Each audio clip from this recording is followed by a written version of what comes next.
Bismillahirrohmanirrohim. Saya awali. Assalamualaikum warahmatullahi wabarakatuh. Perkenalkan, nama saya Yanwar Cahyo Nugroho, NPM 2101010081 dengan kode AA022E. Video ini ditunjukkan untuk memenuhi nilai tugas akidah akhlak.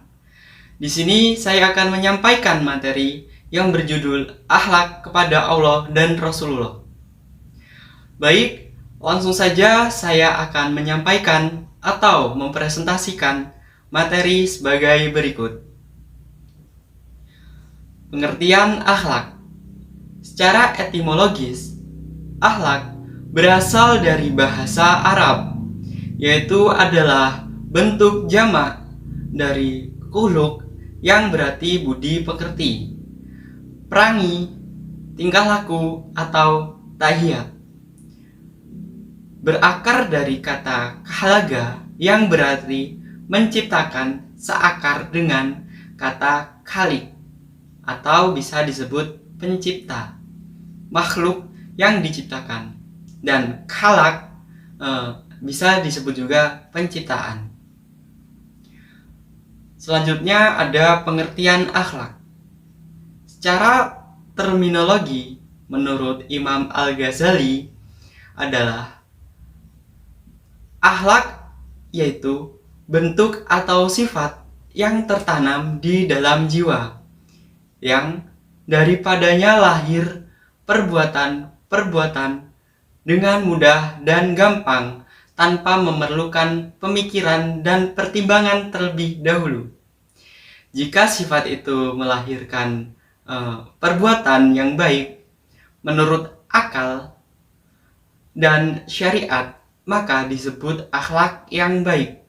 Dan bila lahir darinya perbuatan yang buruk, maka disebut akhlak yang buruk. Sedangkan Ahmad Amin berpendapat bahwa akhlak adalah kebiasaan kehendak. Ini berarti bahwa kehendak itu bila telah melalui proses membiasakan sesuatu, maka kebiasaan itu disebut juga dengan akhlak. Yang selanjutnya, akhlak kepada Allah. Akhlak terhadap Allah atau pola hubungan manusia dengan Allah Subhanahu wa Ta'ala adalah sikap atau perbuatan yang seharusnya dilakukan oleh manusia sebagai makhluk kepada Allah Subhanahu wa Ta'ala sebagai khalik. Titik tolak akhlak terdapat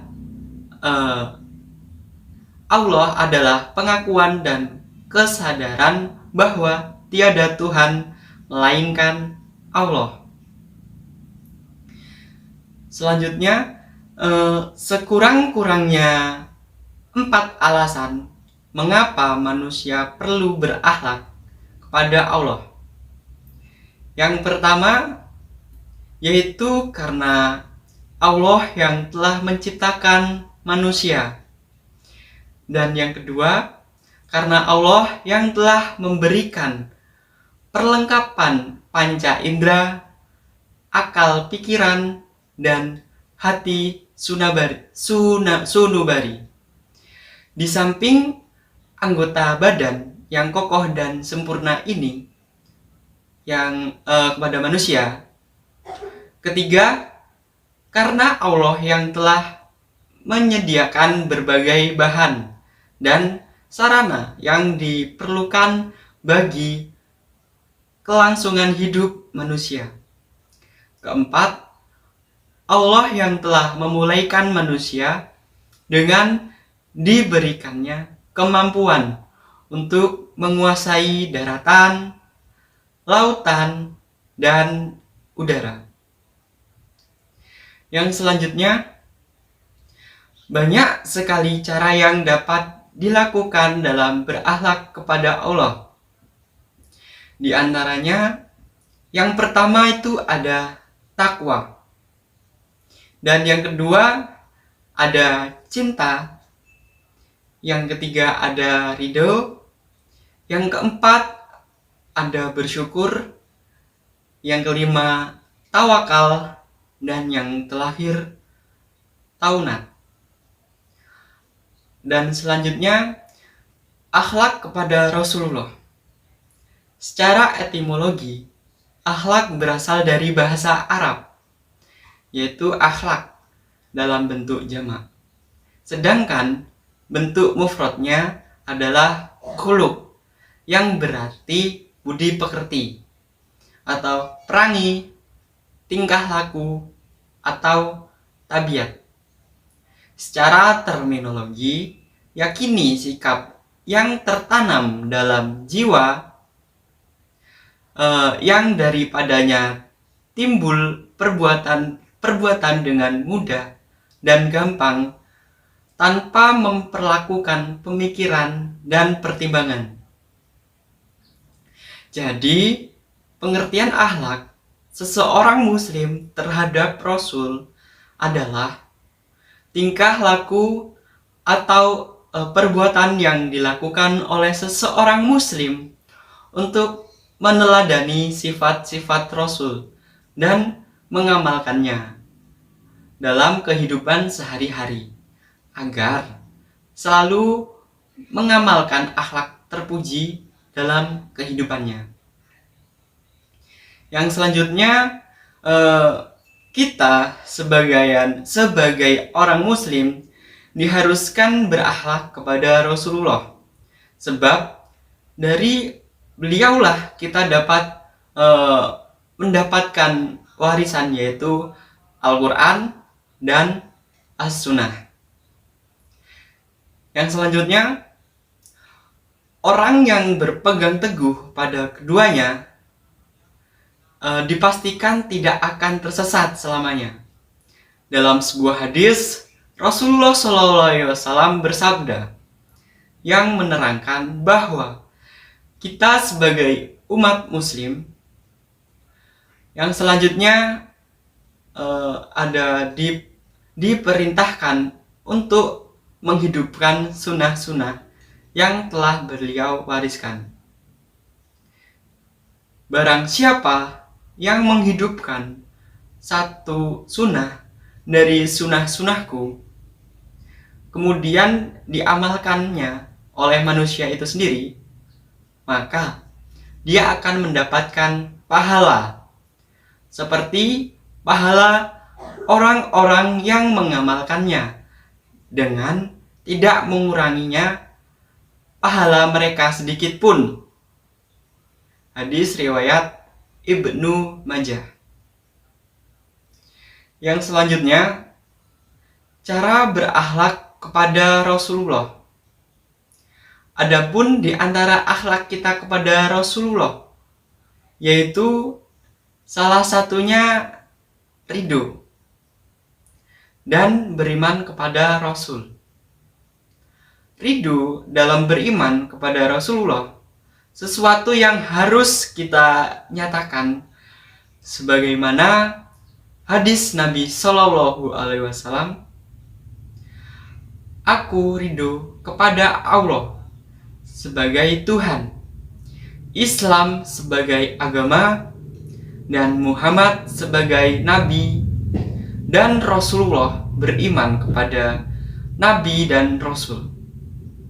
Yaitu berarti bahwa kita beriman kepada para Rasul itu sebagai utusan Tuhan kepada umat manusia. Selanjutnya, kita mengakui kerasulannya dan menerima segala ajaran yang disampaikannya. Banyak cara yang dilakukan dalam berakhlak kepada Rasulullah Shallallahu Alaihi Wasallam. Di antaranya adalah sebagai berikut. Yang pertama di sini ada mencintai dan memuliakan Rasulullah keharusan yang harus kita tunjukkan dalam akhlak yang baik pada Rasul adalah mencintai beliau setelah kecintaan kita kepada Allah Subhanahu wa Ta'ala. Penegasan bahwa urutan kecintaan kepada Rasul setelah kecintaan kepada Allah Subhanahu wa Ta'ala. Dan yang selanjutnya, mengucapkan solawat dan salam kepada Rasulullah. Mengucapkan solawat dan salam kepada Nabi Muhammad Sallallahu Alaihi Wasallam sebagai tanda ucapan terima kasih dan sukses dalam perjuangannya. Secara harfiah, salawat berasal dari kata as-salah yang berarti doa, istighfar, dan rahmah. Kalau Allah bersolawat kepada Nabi, itu berarti memberi ampunan dan rahmat kepada Nabi. Dan yang ketiga ada mencontoh akhlak Rasulullah. Jika Rasulullah bersikap kasih sayang, keras dalam mempertanyakan prinsip, dan seterusnya, maka manusia juga harus demikian seperti yang dijelaskan dalam Quran surat Al-Fath ayat 29. Baik, mungkin ini saja yang dapat saya sampaikan. Kurang lebihnya saya mohon maaf. Saya akhiri. Wassalamualaikum warahmatullahi wabarakatuh. Terima kasih.